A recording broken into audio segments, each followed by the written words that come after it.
नमस्कार, कोजागरी के चौपाल में आज हम बात करेंगे रामराज, राष्ट्रवाद और समाजवाद की। तो भारत के 5000 सालों के परंपरा, इतिहास और संस्कृति की बात की जाती है और उसे एक शब्द में पिरोना है, तो वो एक शब्द है भगवान राम। इसी तरह से भारतीय जन आकांक्षा को अगर एक शब्द में पिरोना हो, जिसमें भौतिक आकांक्षाएँ, आध्यात्मिक आकांक्षाएँ शामिल हों, तो वो शब्द है रामराज। इसी के बरक्स अगर हम संविधान सभा में बैठे हुए लोगों के सपनों या उनके दिल में जिस तरह की जिस तरह के आदर्श थे, उस शब्द के बारे में बात करें तो वो शब्द है समाजवाद। आज की डेट में जब हम 2024 में खड़े हैं तो इन तीनों शब्दों के बीच में एक अंतर्विरोध या एक बहुत सी टकराव की बात की जा रही है। इसी विषय पर बात करने के लिए आज हमारे साथ हैं प्रख्यात समाजवादी दीपक मिश्र जी, जो समाजवाद के अग्रिम पंक्ति के प्रवक्ता हैं। साथ ही सत्यजीत अतवारा जी, जो आध्यात्मिक विषयों पे लिखते हैं, लेखक हैं और शिव शक्ति फाउंडेशन के अध्यक्ष हैं। आप सभी का स्वागत है। धन्यवाद धन्यवाद धन्यवाद धन्यवाद।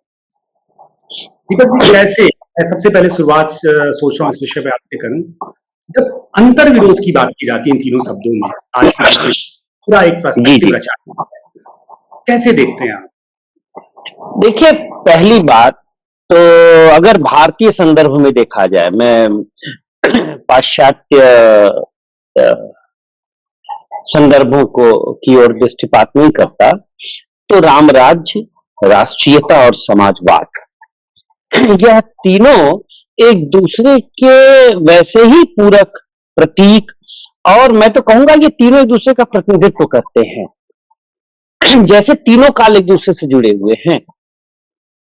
यदि आप विहंगावलोकन करेंगे, दूर से देखेंगे, अंतर्दृष्टि के साथ नहीं देखेंगे, तो लगेगा कि तीनों काल तीन अलग अलग कालखंड के हैं, लेकिन सच्चाई यह है कि तीनों एक दूसरे से जुड़े हुए हैं। जैसे हमारे यहाँ त्रिदेव कहा जाता है, तीन देव हैं, लेकिन तीनों को अगर ध्यान से देखिए तो सृष्टि के तीनों एक दूसरे के से जुड़े हुए ही अवधारणाएं हैं। तो रामराज्य, राष्ट्रीयता और समाजवाद, इसमें से मैं रामराज्य को ही आधार बनाकर समाजवाद और राष्ट्रीयता को रेखांकित करूंगा। मैंने पहले कहा ना कि यह तीनों उस तीन दीपक की तरह हैं जिनकी रोशनी एक है। अगर आप रोशनी के दृष्टिकोण से व्याख्या करिएगा तो आपको तीनों दीपक एक समान लगेंगे, लेकिन अगर आप तीन दीपक देखिएगा तो तीन दीपक तीन नजर आएंगे। वो कहते हैं ना कि है अब जैसे राष्ट्रीयता को रेखांकित किया जाता है जिस सबसे बड़े श्लोक से, जननी जन्म भूमि स्वर्गादपि गरीयसे। नेपाल के का राष्ट्रीय वाक्य ही यह है, स्वर्गादपि गरीयसे। ये तो वाल्मीकि रामायण में उल्लिखित एक श्लोक है। अब वाल्मीकि रामायण में जो शासन प्रणाली है वही में रामराज्य को चित्रित करती है। अब तुलसी ने रामराज की व्याख्या करते हुए उत्तरकांड में लिखा है कि बैर न कर काहू सन कोई राम प्रताप विषमता खोई, यानी कि राम के प्रताप से, चाहे भगवान राम मानिए, चाहे राजा राम मानिए, चाहे घट घट भासी राम मानिए, रोम रोम में रमने वाले को राम मानिए, चाहे आरएसएस वाले राम को मानिए, चाहे हम लोगों के राम को मानिए, चाहे जिस राम को लीजिए, सारे राम का एक ही लक्ष्य रहा है, उनका चाहे वो शासक के तौर पे रहे हो या सामाजिक न्याय के योद्धा के रूप में रहे हो। बहुत शानदार, बहुत ही बढ़िया, मतलब एक रहे हो, सबका लक्ष्य एकमात्र था कि समाज में शोषण विहीन समता मूलक प्रणाली स्थापित हो। यही तो लक्ष्य है। बिल्कुल बिल्कुल। बहुत Hindustan Republic of socialist army की स्थापना करते हुए भगत सिंह ने यही तो कहा था।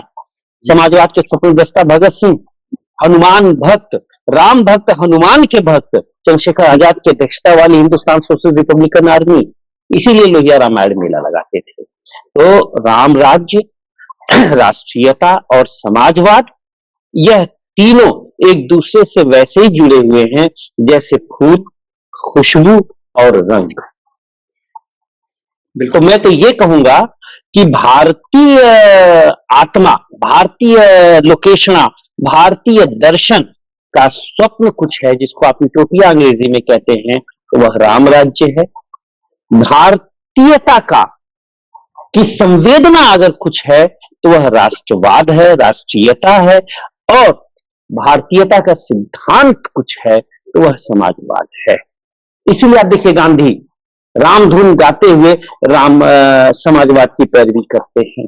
विवेकानंद भारतीय दर्शन के सबसे बड़े अध्येताओं में से एक, पूरी किताब ही समाजवाद की पैरोकारी में लिख देते हैं। आचार्य सर्वपूर्णानंद जी जी जी, जी मैं रुपेश पे अतवारा जी को भी जोड़ना।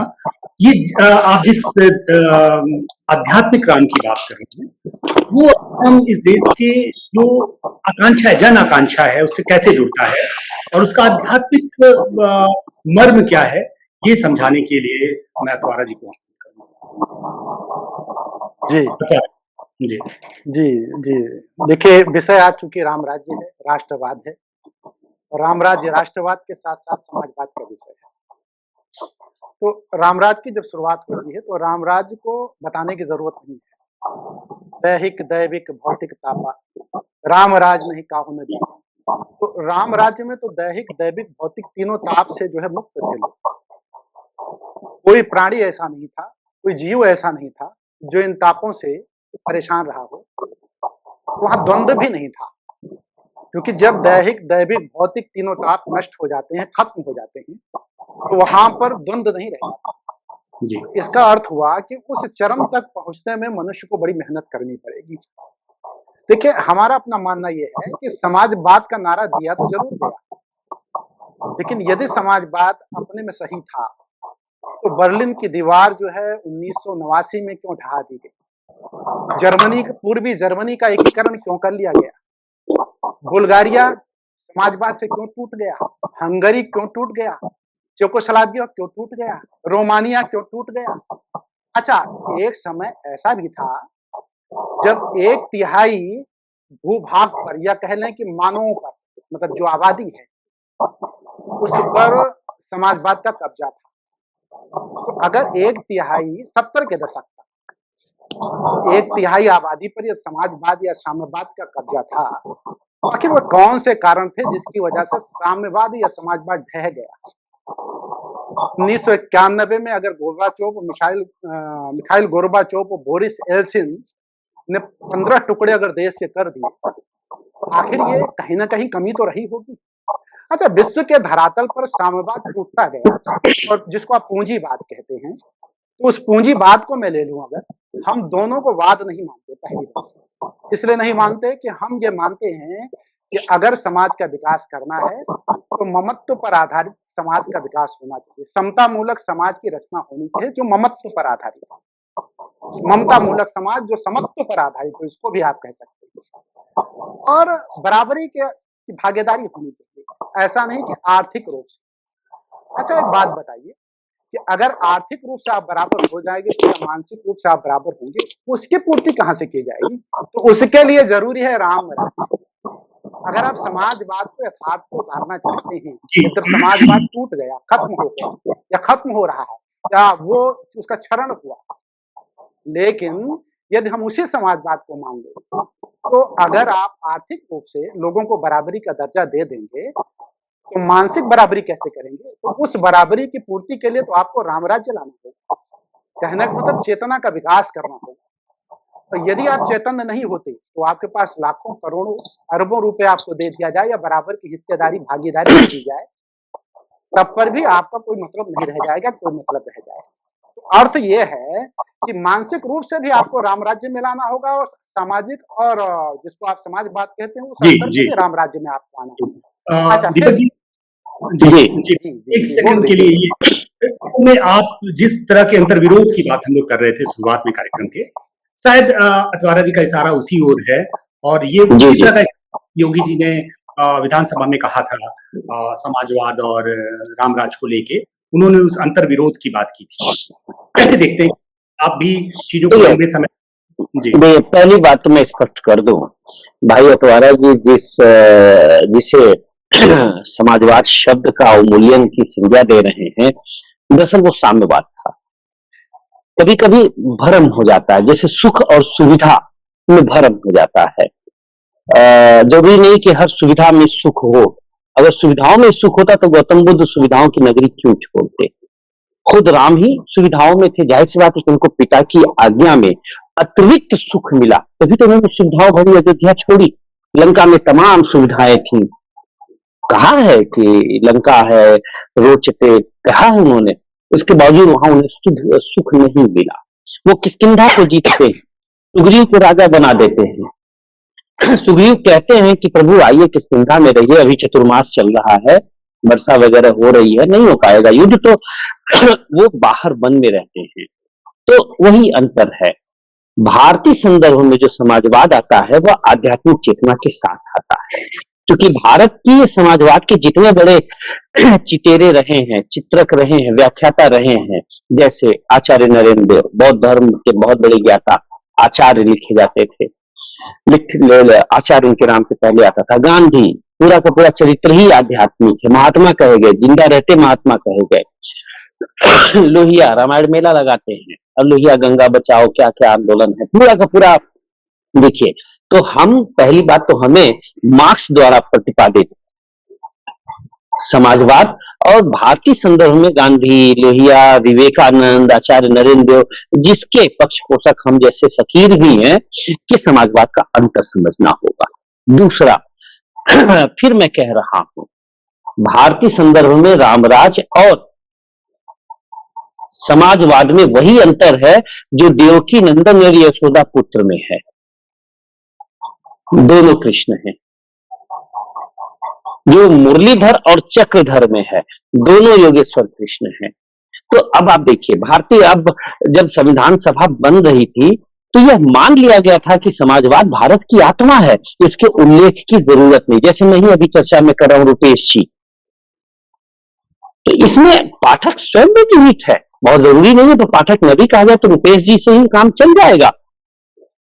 जब बाद में समाजवाद शब्द उसमें संविधान के प्रस्तावना में डाला गया, जिसका विरोध भी हुआ, तो उस विरोध में मैंने आमरण अनशन भी किया था 4 दिन। 5वें दिन जब सरकार ने सारा वापस ले लिया कि नहीं हम प्रेमबल को नहीं छेड़ेंगे, तो उसमें भी हजरतगंज में मुकदमा भी है उनके ऊपर, जो विरोध किए थे संजय राउत जी, आजकल तो सेकुलर हो गए हैं, तब वो घोर दक्षिणपंथी और घोर हिंदूवादी थे, तब उनको मुसलमानों की ओर से बदबू आती थी, आजकल नहीं आती है।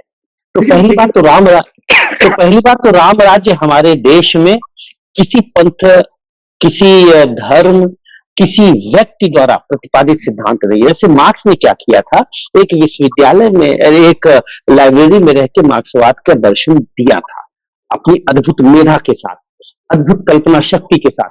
लेकिन हमारे यहाँ जो रामराज की धारणा है वह वाल्मीकि से शुरू होती है, भवभूत से होते हुए एक से एक विद्वानों द्वारा प्रतिपादित होते होते तुलसी के बाद भी, गांधी समाज के बाद भी रामराज की धारणा, अब जैसे गांधी ने रामराज को भारत के आजादी की लड़ाई से जोड़ा, गांधी ने जोड़ा।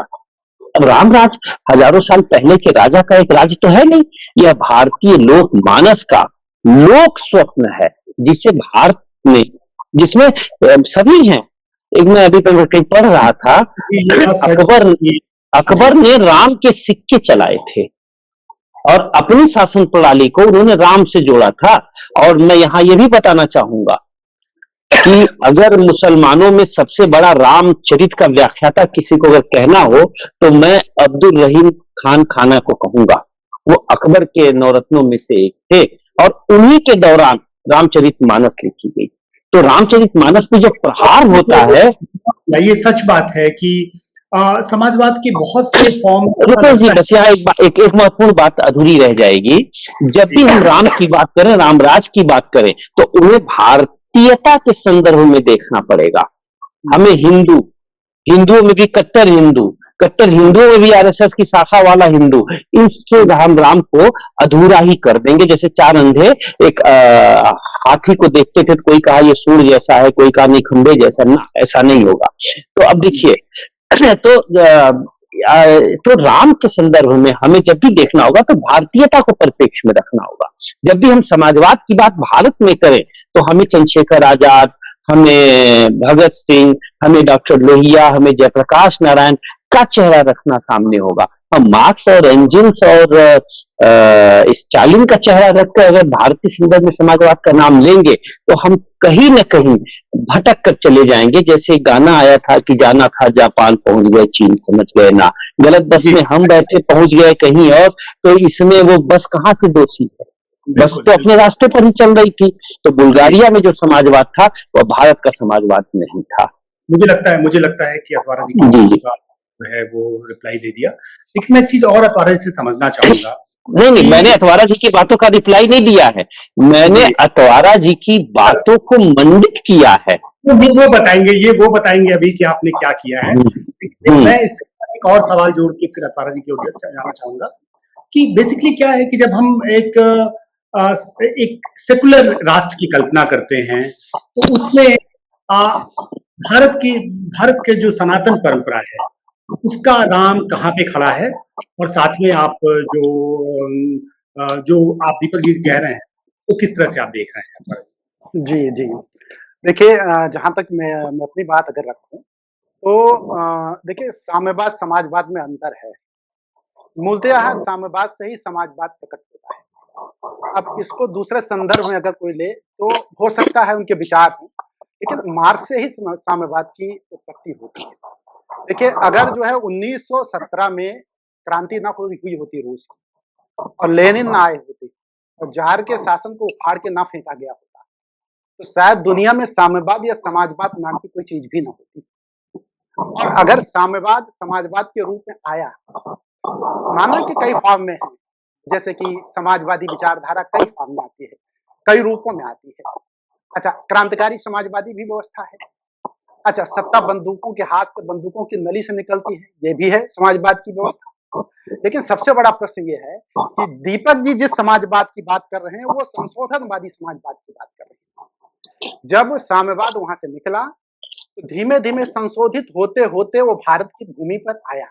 उसी को हम संशोधित समाजवाद कहते हैं। संशोधनवादी समाजवाद की संज्ञा से हम उसको नवाजते हैं। तो दीपक जी जिस चीज की चर्चा कर रहे हैं वो संशोधनवादी समाजवाद होने के नाते भारत में एक्सेप्टेंस उसको दिया गया और उस पर लोगों ने चलने का प्रयास किया और लगातार कोशिश की। लेकिन फिर मैं यहाँ कहना चाहूंगा कि राम राज्य को अगर लाना है तो सिर्फ समाजवाद का दामन पकड़ करके चलने से आपको राम राज्य नहीं मिल सकता। यद्यप दीपक जी इस बात को समझाने का प्रयास कर रहे हैं, मैं सहमत भी हूं उनकी बात से और उनकी बात को सहमति देते हुए मैं अपनी बात रख रहा हूं कि केवल समाजवाद से राम राज्य को नहीं लाया जा सकता। एक दूसरे के पूरक के तौर पे अगर हम कहें कि दोनों एक दूसरे के पूरक हैं विचारों में, जब तक आप जो है राम राज्य को नहीं लाएंगे तो आर्थिक उन्नति से, आर्थिक सामाजिक उन्नति से केवल जो है राम राज्य की स्थापना नहीं की जा सकती। उसके लिए अध्यात्म जरूरी है। उसके लिए हमें समझना पड़ेगा, उस राम को हमें समझने की जरूरत है। पहले भी मैंने आपके साथ बात की थी तो मैंने कहा था कि राम कई फॉर्म में भी, जैसे समाजवाद कई रूप में है तो राम भी कई रूप में। एक राम दशरथ का बेटा, एक राम घट-घट में बैठा, एक राम का सकल पसारा, एक राम इन सबसे न्यारा। तो उसी तरीके से समाजवाद भी कई रूपों में है, लेकिन समाजवाद सिर्फ भौतिकी के लिए जो है, आप यथार्थ दुनिया में जब रह रहे हैं, इस दुनिया में, भौतिक जगत में, तो भौतिक जगत के लिए समाजवाद, मानसिक जगत के लिए केवल समाजवाद से काम चलने वाला नहीं है। तो हमारा अर्थ सिर्फ इतने से है कि राम को जोड़ना होगा। राम को जोड़ करके ही हम समाजवाद को उन्नति अवस्था दे सकते हैं और एक बड़े फॉर्म पे उसको बदल सकते हैं, उसका प्रवेश बदल सकते हैं। अब रही बात जितने आध्यात्मिक लोगों की चर्चा अभी हुई, जितने भी आध्यात्मिक लोग थे जो समाजवाद को एक्सेप्टेंस देते थे, उनके हृदय में वो समाजवाद था। समाजवाद को यथार्थ रूप, स्थूल रूप में ना लाएं आप। हृदय में जब समाजवाद आता है तो समता मूलक समाज की रचना हो जाती है, ममत्व तो अपने आप आ जाता है और जब ममत्व तो अपने आप आ जाता है तो समदृष्टि आ जाती है और जब समदृष्टि आ जाती है तो हम समता मूलक समाज की रचना अपने आप मान लेते हैं कि हो चुकी है। तो क्या रामराज के पथ पर चल करके हमारे हृदय में समत्व का भाव आया है? जिसमें हमारा मन ऊर्ध्ववत हो जाए, तेल धारावत हो जाए। कहने का अर्थ हुआ कि मन स्थिर हो जाए सबके बीच में, सब लोगों के हृदय में। तो अगर हृदय में सबके मन स्थिर हो गया है, तो वो सही मायने में रामराज है। उसी रामराज की परिकल्पना की बात मैं कर रहा हूँ। मैं बहुत बहुत खूबसूरत बात आपने कही। मैं दीपक जी को 1 मिनट के लिए लाना चाहता हूँ। मैं ये समझना चाहता हूँ सर कि जिस तरह की भारत जितना विशाल है और जिस तरह के मल्टी आइडेंटिटी है यहाँ पे, caste, creed, colour, culture, language के नाम पे, ऐसे में वो राम को, जिस राम की हम बात करें, क्या उस राम के आधार पे हम किसी ऐसे राष्ट्र की कल्पना कर सकते हैं जिसमें सारी की सारी आइडेंटिटी, जिसमें तमाम तरह के धर्म हैं, तमाम तरह की जातीयताएं हैं, भाषाएं हैं, आदिवासी हैं, दूसरे लोग हैं, क्या उस राम के साथ जुड़ सकते हैं, क्या स्वीकार कर सकते हैं? और क्या उसके लिए जिस राम को लेके हम एक राष्ट्र की कल्पना या राष्ट्रवाद की कल्पना करते हैं, क्या ऐसा नहीं लगता है कि बहुत अव्यावहारिक है, या उस तरह के राष्ट्र की कल्पना में एक रुकावट, एक टकराव है? नहीं, देखिए कुछ नाम प्रतीक होते हैं। जैसे जब ये कहा जाता है कि हिंदुस्तान को आजाद महात्मा गांधी लेकर आया, तो महात्मा गांधी माने सिर्फ एक व्यक्ति नहीं, उसमें वो सारे के सारे उस दौर के भारतीय स्वतंत्रता संग्राम सेनानी भी शामिल हैं। भले उनका नाम भगत सिंह हो, चंद्रशेखर आजाद हो, सुभाष चंद्र बोस हो, पंडित नेहरू हो, लोहिया हो, जयप्रकाश हो। जैसे जब ये तो व्यक्ति जो होता है वो प्रतीक नहीं होता।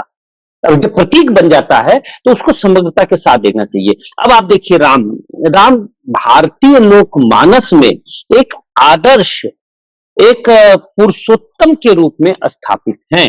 अब जैसे राम आप देखिए विभिन्न संस्कृतियों को समावेश करते हैं और समावेशन का एक रास्ता हमें सिखाते हैं, कैसे हम किसी को हड़पे बिना अपना विस्तार करें।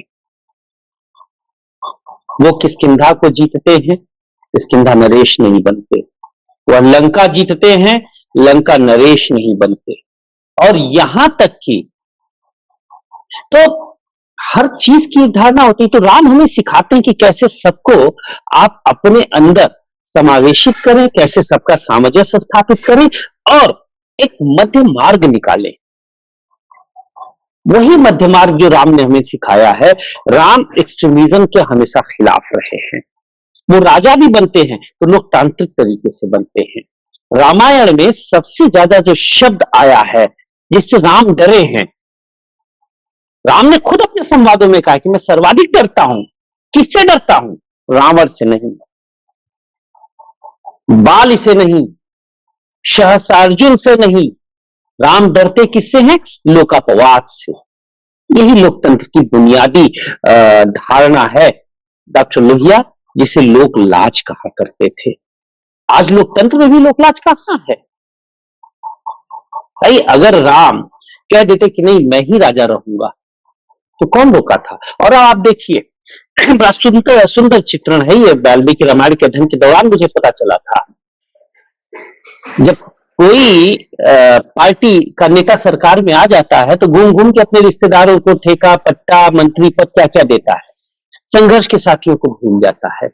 लेकिन जब राम आते हैं अयोध्या में और राजा बनते हैं तो युवराज के लिए वह लक्ष्मण के नाम को सुझाते हैं, क्योंकि उस लड़ाई में राम के साथ साथ अगर कोई अपने प्राणों की आहुति देने के लिए सर्वाधिक प्रतिबद्ध था, तत्पर रहा, तो वो लक्ष्मण थे। लक्ष्मण कहते हैं कि नहीं, मैं आपके रहते कैसे, मैं भैया भरत के रहते मैं कैसे युवराज बन सकता हूं? युवराज माने युवा राजा, जो राजा के बाद सबसे बड़े अधिकृत व्यक्तित्व होता था, जिससे मान लिया जाता था कि यही अगला राजा है। तो जिसे राजाज्ञा देने का भी अधिकार होता था राजा की अनुपस्थिति में। फिर वह उसके बाद सारी बानर सेना को, किष्किंधा की सेनाओं को, जो उन्हें दूसरे राजाओं से जो उन्हें मिलता है, उन्हें उपहार आदि जो कुछ उपाधियां आदि सब बांट देते हैं। तो रामराज समावेशी चरित्र है और यही समाजवाद है। समाज शब्द से बना ना, सोशियो शब्द से बना है। देखा जाए तो सिर्फ 3 ही चीजें हैं, धारणाएं हैं, व्यक्तिवाद, रूढ़िवाद और समाजवाद। जब सिर्फ एक व्यक्ति का शासन हो तो वहां समाजवाद नहीं है, वहां रामराज भी नहीं है। राम राजा होते हुए भी शासन तंत्र के नियंता नहीं थे। राम नहीं चाहते थे संबुकवध, लेकिन क्योंकि वह वशिष्ठ का आदेश था और तार्किक आदेश था, इसलिए राम करते हैं। राम नहीं चाहते थे सीता को वन भेजना, लेकिन लोकापवाद था, जनापवाद के नाते वह सीता को वन भेजते हैं। तो बहुत यहाँ स्वेच्छाचारिता नहीं है राम के शासनकाल में, राम की सोच में। तो जिसमें भी स्वेच्छाचारिता नहीं होगी वो समावेशी होगा, और जिसमें भी समावेशन होगा वो समाजवाद होगा। कि आप दोनों विद्वान हैं और आप दोनों से बात करने का मतलब है कि बहुत लंबा, और खासकर दीपक जी का तो इस विषय पे शायद कोई पुस्तक भी आ रही है, तो ये विषय इतना लंबा हो जाएगा कि हम लोग अगर कई दिन तक भी बात करें तो बात खत्म नहीं होगी। और इतनी शानदार बात की, मतलब इतना मनहर बातें चल रही हैं, मुझे लगता है कि खासकर जो लोग भी इसको सुनेंगे तो निश्चय ही मतलब बहुत लाभान्वित होंगे। इस विषय पे एक सवाल के साथ मुझे लगता है कि सारी बात को खत्म करना ही पड़ेगा, क्योंकि मतलब सारी की सारी हम सभी की अपनी सीमाएं हैं और ये विषय इतना अनंत है कि इसे शायद आधा घंटे या 1 घंटे में समेटा नहीं जा सकता है। अथवारा जी, मैं एक सवाल ये मैं समझना चाहूंगा कि चूंकि आप आध्यात्मिक विषयों पे लगातार लिखते पढ़ते रहते हैं, आपके लिहाज से जो भारतीय सनातन परंपरा है उसमें राष्ट्रवाद और समाजवाद के साक्ष्य या प्रमाण कहाँ और किस तरह से मिलते हैं, और हजारों साल पहले राष्ट्र कहाँ था, समाजवाद कहाँ था? इस विषय पर मैं चाहूंगा आप भी और दीपक जी दो लाइन बोल दूंगा जो है। देखिए, जहां तक सनातन परंपरा की बात है, तो सनातन परंपरा में राष्ट्र की अवधारणा है, और राष्ट्र की अवधारणा के साथ साथ पूरे वैश्विक परिवेश में भी सोच है। हमारे यहाँ तो कहा गया है कि अयम निजः परो वेत गणना लघु चेत उदार चरिता नाम तू वसुधैव कुटुंबकम्। और इसके साथ साथ ये भी कहा गया है कि सर्वे भूंद शुक्ना सर्वे सन्तु निरामया और सर्वे भद्राणि पश्यन्तु मा कश्चित् दुःख भाग भवेत्। सभी सुखी हों, सभी निरोगी हों, सभी शुभ ही शुभ देखें और किसी को किसी प्रकार का दुख और कष्ट ना हो। तो देखिए, ये जो सनातन परंपरा है वो वैश्विक परिवेश में सोचता है, लेकिन राष्ट्रवाद की अवधारणा के साथ, यदि राष्ट्र मजबूत रहेगा, हम मजबूत रहेंगे, तो पूरे विश्व को हम एक चेतना दे सकते हैं, जागृति दे सकते हैं, और पूरे विश्व में चैतन्य की अवधारणा को, जो चैतन्य है उसके बारे में हम प्रसार कर सकते हैं। वो सनातन परंपरा से ही हो सकती है, और इसी सनातन विचारधारा के आधार पर जो है हम वैश्विक स्तर पर काम भी करते हैं। इसीलिए भारत को पहले सोने की चिड़िया कहा गया। कि सोने की चिड़िया है, किस लिए कहा गया? ऐसा नहीं कि आर्थिकी के लिए सिर्फ कहा गया, इसलिए कहा गया कि मनस पटल, मतलब मनस पटल पर अगर देखा जाए तो मानसिक तौर पर हम इतने मजबूत थे, इतने सुदृढ़ थे कि हम पश्चिमी देशों से लेकर के पूरी पृष्ठभूमि को ही बदल देने का काम करते थे, मतलब मन चेतना को बदल देते थे, उस आयाम पे हम लोगों को पहुंचाने का काम करते थे जहां शांति है, सद्भाव है, समृद्धि है। वो समृद्धि केवल भौतिक समृद्धि नहीं, आंतरिक समृद्धि है। उस स्थिति पर, उस स्टेज पर ला करके सनातन खड़ा कर देता है। ये है हमारा जी। इसी विषय पे हम चाहेंगे कि दीपक जी भी अपनी बात रखें। देखिए, आदरणीय रुपेश जी, यजुर्वेद में एक वाक्य आता है कि वयम राष्ट्रे जागृयाम पुरोहिता, राष्ट्र शब्द है। राम के, राजा दशरथ के मंत्रियों में एक व्यक्ति का नाम राष्ट्रवर्धन था। राष्ट्रवर्धन शब्द मिलता है, जो बाद में राष्ट्रवर्धन हो जाता है, राष्ट्र शब्द है। और राष्ट्रपाल कहा गया है एक खास तौर पे उसको लेकर। तो राष्ट्र तो हमारे यहाँ प्राणवायु है, भारतीय सनातन संस्कृति में हमेशा से रहा। हाँ, ये और बात है कि राष्ट्र पुनर्नवा भी होता रहा है। यह जितना सनातन है उतना ही पुनर्नवा है। तो भारतीय सनातन संस्कृति, दूसरी सबसे बड़ी बात क्या है मैं आपको बता दूं, कोई भी चीज, यहाँ लोहिया की एक ऐतिहासिक दृष्टि है, व्हील ऑफ हिस्ट्री में उन्होंने इसका वर्णन किया है। कोई भी चीज अपने जन्म के 1000 साल तक तभी जीवित रह सकती है जब उसमें अमरत्व होगा। जो भी चीज 1000 साल चल गई, इसका मतलब उसमें अमरत्व है। जो 1000 साल चली है वह लाख साल जो चली है वो करोड़ साल भी रहेगी। जैसे मानवता के कुछ शाश्वत मूल्य होते हैं, वह युग के साथ नहीं बदलते। उसे युग वो सार्वकालिक होते हैं, कालातीत होते हैं। तो उन मानवीय मूल्यों को हमें जिंदा रखना होगा। और भारतीय संदर्भ में रामराज, राष्ट्रीयता और समाजवाद, यह तीनों उसी तरीके से एक दूसरे के साथ गुंथित हैं जैसे ब्रह्मा, विष्णु और महेश। आप ब्रह्मा की कहानी से महेश को नहीं, महेश की कहानी से विष्णु को नहीं काट सकते।